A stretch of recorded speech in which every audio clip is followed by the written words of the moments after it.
अस्सलाम वालेकुम रहमतुल्लाहि व बरकात। अल्लाह के नाम से शुरू जो बड़ा कृपालु व अत्यंत दयावान है। मैं हूं मोहम्मद हफीज अंसारी और आप देख रहे हैं the political. FIFA world cup 2022 जब से इसकी शुरुआत कतर में हुई है तब से कंट्रोवर्सी खत्म होने का नाम ही नहीं ले रही है। इसके सबसे बड़ी कंट्रोवर्सी थी डॉक्टर जाकिर नायक का कतर फीफा वर्ल्ड कप में स्पॉट किया जाना। जब से ये तस्वीर सोशल मीडिया में वायरल हुई तब से कतर फीफा वर्ल्ड कप 2022 में हंगामा मच गया और इस पर सबसे ज्यादा हंगामा भारत में मचा, क्योंकि जिस शख्स को पूरी दुनिया इस्लामिक प्रीचर या फिर इस्लामिक स्कॉलर के नाम से जानती है, उस शख्स को भारतीय जनता पार्टी और हमारी देश की गोदी मीडिया और सरकार उसे भगौड़ा और देश का गद्दार जैसी वर्ड से उन्हें नवाजते हैं। भारत की सरकार ने इस मुद्दे को बहुत ही गंभीरता से लिया है। जी हां, और भारत सरकार ने साफ तौर पर कतर से कहा कि वो हमारा यहां कानूनी तौर पर आरोपी है और कानून द्वारा घोषित भगौड़ा है। यानी जाकिर नायक साहब के बारे में भारत सरकार क्लियर तौर पर कह रही है कि वो भगौड़ा है और दोषी है और उसे भारत में लाकर कानून का सामना करना ही पड़ेगा। और वो कहते हैं कि क्या कतर ने जाकिर नायक को फीफा वर्ल्ड कप के लिए आमंत्रित किया था। भारत के सवाल पर कतर ने भी जवाब दिया है। तो कतर ने जवाब देते हुए कहा कि हमने फीफा वर्ल्ड कप 2022 में डॉक्टर जाकिर नायक साहब को किसी भी तरीके से कतर सरकार ने ऑफिशियली तौर पर आमंत्रित नहीं किया है।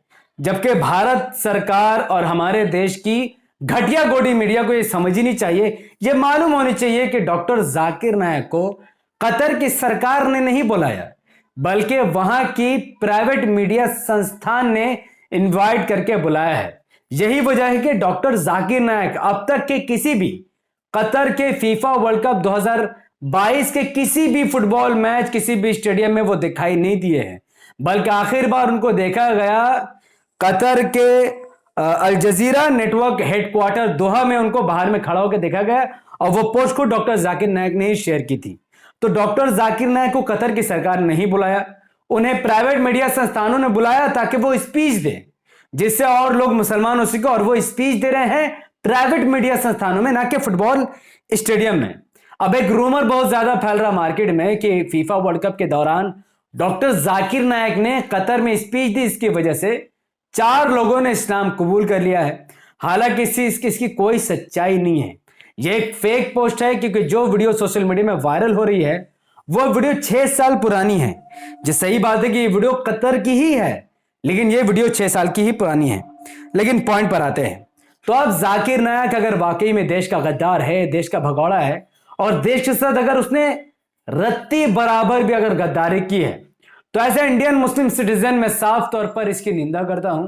और मैं भारतीय जनता पार्टी की जो भारत में सरकार है, मैं उनसे सवाल करता हूं कि गद्दारी करने के बाद भी डॉक्टर जाकिर नायक आखिर बाहर कैसे घूर रहा है, जबकि डॉक्टर जाकिर नायक को भारत की सरकार पकड़कर ला सकती थी। लेकिन 56 इंच की सेना होने के बावजूद भी नरेंद्र मोदी जी जाकिर नायक को भारत में लाने में असफल रहे। हालांकि यह बहुत लानत वाली बात है, क्योंकि हमारे भारत का मैं आपको एक कांड बताता हूं। यह कांड है राजविंदर सिंह नाम के एक व्यक्ति का। सन 2018 में ऑस्ट्रेलिया में रहने वाली एक लड़की जिसका नाम तोया कॉर्डिंगली है, जिसके साथ राजिंदर सिंह ने शादी की थी ऑस्ट्रेलिया में, और फिर 2018 में उसकी मर्डर कर उसकी हत्या करके वो भारत में भागकर चला आया। और कुछ ही दिन पहले ऑस्ट्रेलिया की सरकार ने इस विषय को गंभीरता से लेते हुए $1 मिलियन का उसके ऊपर इनाम रखा। और आखिरकार भारत के अंदर ऑस्ट्रेलिया के लोग घुसकर राजविंदर को पकड़कर ऑस्ट्रेलिया लेकर चले गए हैं। तो अगर राजविंदर को एक मर्डर केस के सिलसिले में ऑस्ट्रेलिया की सरकार भारत में घुसकर पकड़ सकती है, तो फिर डॉक्टर जाकिर नायक को कतर में घुसकर क्यों नहीं पकड़ा जा सकता है। एक अगर यह बात होती कि डॉक्टर जाकिर नायक कहां है किसी को पता ही नहीं है तो कोई और बात थी। डॉक्टर जाकिर नायक कतर में है, ये हर अंधभक्त को पता है, ये हर भारतीय को पता है, गोदी मीडिया को भी पता है। तो फिर 56 इंच का सीना जो मोदी रखते हैं, आखिर वो डॉक्टर जाकिर नायक को कतर से लाने में असफल क्यों है। तो मेरा मानना है कि चूंकि डॉक्टर जाकिर नायक को कतर से नहीं पकड़ा जा सकता, इसीलिए नरेंद्र मोदी जी को शर्म में डूब करके उन्हें इस्तीफा दे देना चाहिए। तो क्या हुआ कि डॉक्टर जाकिर नायक ने श्री रविशंकर को डिबेट में हरा दिया। डॉक्टर जाकिर नायक ने सिद्ध कर दिया कि इस्लाम दुनिया का सबसे बड़ा और सबसे बेहतरीन और सर्वश्रेष्ठ मजहब है, धर्म है, यह भी साबित कर दिया। और श्री श्री रविशंकर शर्म से पानी पानी हो गए और उन्होंने भी प्रूफ कर दिया कि हां, तमाम धर्म से बड़ा इस्लाम धर्म है। लेकिन अगर उसने भारत के साथ कोई गद्दारी की है तो उसे पकड़ा जाना चाहिए। अब खबर शाहरुख खान के बारे में। शाहरुख खान देश का एक बड़ा कलाकार, पूरी दुनिया में जिसका डंका बजता है, उसे कल के दिन सऊदी अरबिया में मक्का के अंदर उमरा करते हुए लोगों ने देखा है। और ये तस्वीरें बिल्कुल सही है, सोशल मीडिया में तस्वीर वायरल, उनके एक वीडियो भी वायरल है जहां पर साफ तौर पर देखा जा सकता है कि शाहरुख खान मास्क पहनकर उमरा करते हुए नजर आ रहा है। जाहिर सी बात है कि लोग ये कह रहे हैं कि उन्होंने तौबा कर ली, बॉलीवुड छोड़ दिया, तो ये उनका बेवकूफ़ीपना और जहालत, उससे ज़्यादा कुछ नहीं है। ये सही बात है कि शाहरुख खान इस वक्त सऊदी अरबिया मक्का में मौजूद है, उन्होंने बीती रात उमरा भी की है, लेकिन इसका मतलब ये नहीं कि उन्होंने बॉलीवुड छोड़ दिया है। और सऊदी अरब महज वो उमरा करने ही नहीं गए हैं, मैं आपके सामने ये सबूत रखता हूं, क्योंकि वो सऊदी अरब में रेड सी फिल्म फेस्टिवल में इन्विटेशन के तौर पर गए हैं, जहां पर उनके साथ काजोल भी दिख रही होगी। उन्होंने स्टेज शेयर की, डीडीएलजे की, बहुत सारे डांस और गाने वहां पर परफॉर्म किए गए। तो शाहरुख खान एक मोटिव से सऊदी अरब गए, उनको अल्लाह ने हिदायत दी तो उन्होंने उमरा भी कर लिया। और हम सबको दुआ करनी चाहिए कि अल्लाह ताला शाहरुख खान को और हमारे देश के हिंदू भाइयों को और ज्यादा हिदायत दे। लेकिन यह कहना है कि शाहरुख खान बॉलीवुड छोड़कर उमरा करके तौबा कर चुके हैं, इंडस्ट्री छोड़ चुके हैं, तो ये बिल्कुल झूठ बात है। झूठ बात से अपने आप को बचाए रखिए और ऐसी कोई पोस्ट शेयर मत कीजिए जिसकी बुनियाद झूठ के ऊपर बनाई गई हो।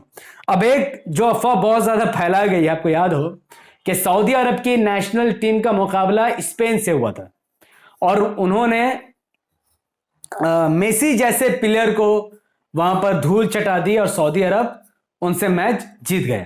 जीतने के बाद एक अफवाह फैलाई गई कि सऊदी अरब के हर प्लेयर को सऊदी अरब की सरकार की तरफ से एक दुनिया की सबसे महंगी गाड़ियों में से एक रोल्स रॉयस हर खिलाड़ी को मिलेगी। लेकिन यह खबर पूरी तरीके से गलत है और इस खबर का खंडन किसी और ने नहीं बल्कि खुद सऊदी अरब के नेशनल टीम फुटबॉलर ने ही इसको पूरी तरीके से नकार दिया। उन्होंने कहा यह सिर्फ एक रूमर है, ऐसा कोई भी घोषणा हम तक नहीं पहुंची है, ना ही किसी ऑफिशियल टीवी चैनल ने इसे दिखाया है। अब जाते जाते एक खास टॉपिक पर मैं आपसे बात करना चाहूंगा और मैं आप सबसे इसकी प्रतिक्रिया लेना चाहूंगा। एक भारतीय फैन, एक भारतीय नागरिक फीफा वर्ल्ड कप 2022 को देखने कतर पहुंच गया और स्टेडियम में पहुंचकर उसने एक बैनर को अपने हाथों में उठाया हुआ है और उस बैनर में लिखा है कि India will play football world cup one day, कि एक दिन भारतीय टीम भी फीफा वर्ल्ड कप जरूर खेलेगी और बताया जा रहा है कि 2026 तक जरूर इंडिया टीम फुटबॉल खेलेगी। और मैं अपनी प्रतिक्रिया यह देना चाहूंगा कि यह नामुमकिन है, क्योंकि जब तक देश में प्राइम मिनिस्टर नरेंद्र मोदी जी रहेंगे और देश में भारतीय जनता पार्टी की सरकार बनी रहेगी, तब तक उनके पनौती की वजह से इंडिया कभी भी फीफा वर्ल्ड कप में क्वालिफाई नहीं कर पाएगी। और यह मेरी आस्था है और मेरी आस्था पर कोई सवाल नहीं खड़े कर सकता है।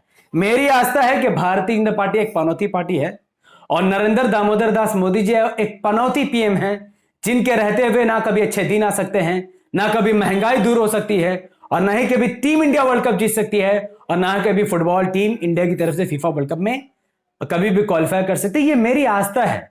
ये वैसे ही आस्था है जैसा कि उनकी आस्था थी कि राम मंदिर वही थी जहां बाबरी मस्जिद है, कोई आधार नहीं था पर आस्था थी और आखिरकार राम मंदिर बन गए। मेरी अब वो आस्था है कि मोदी पनौती है, तो जब उनकी आस्था में सवाल नहीं थी तो मेरी आस्था में भी कोई सवाल नहीं है। आप में से कितने लोगों का मानना है कि मोदी जी पनौती है और मोदी जी के रहते हुए कभी भी टीम इंडिया फुटबॉल के लिए क्वालिफाई नहीं कर पाएगी? आप में से जितने लोगों को भी ये मानना है तो वो इस वीडियो को जितना ज्यादा हो सके उतना ज्यादा वायरल कीजिए, लोगों तक फैलाइए। देखिए, YouTube का एल्गोरिथम कहता है कि जब भी किसी वीडियो पर लोग लाइक करते हैं उसके लिंक को व्हाट्सएप, फेसबुक, इंस्टाग्राम जैसे सोशल मीडिया के प्लेटफॉर्म पर शेयर करते हैं। अपनी बातों को लोग धड़ा कमेंट पर रखते हैं। यूट्यूब ऐसे वीडियो को लाखों करोड़ों लोगों तक पहुंचा देता है। तो इस वीडियो को लाइक कीजिए, इसके लिंक को व्हाट्सएप, फेसबुक, इंस्टाग्राम पर शेयर कीजिए, अपनी बातों को कमेंट कीजिए। पहली बात तो मोदी को पनौती मानते हैं, हाँ या ना? अगर मानते तो लिखिए हैशटैग मोदी पनौती। दूसरी बात, जो डॉक्टर जाकिर नायक को लेकर आप क्या चाहते हैं कि डॉक्टर जाकिर नायक को इंडिया में लाना चाहिए? क्या मोदी सरकार डॉक्टर जाकिर नायक को पकड़ पाएगी? डॉक्टर जाकिर नायक को लेकर आपकी जो भी प्रतिक्रिया है कमेंट पर जरूर डालिए और शाहरुख खान के इस उम्रा करने वाली तस्वीर को लेकर आप अपनी प्रतिक्रिया कमेंट पर जरूर दें। हमारे यूट्यूब चैनल द पटेल को सब्सक्राइब कीजिए, बेल आइकन हिट कीजिए।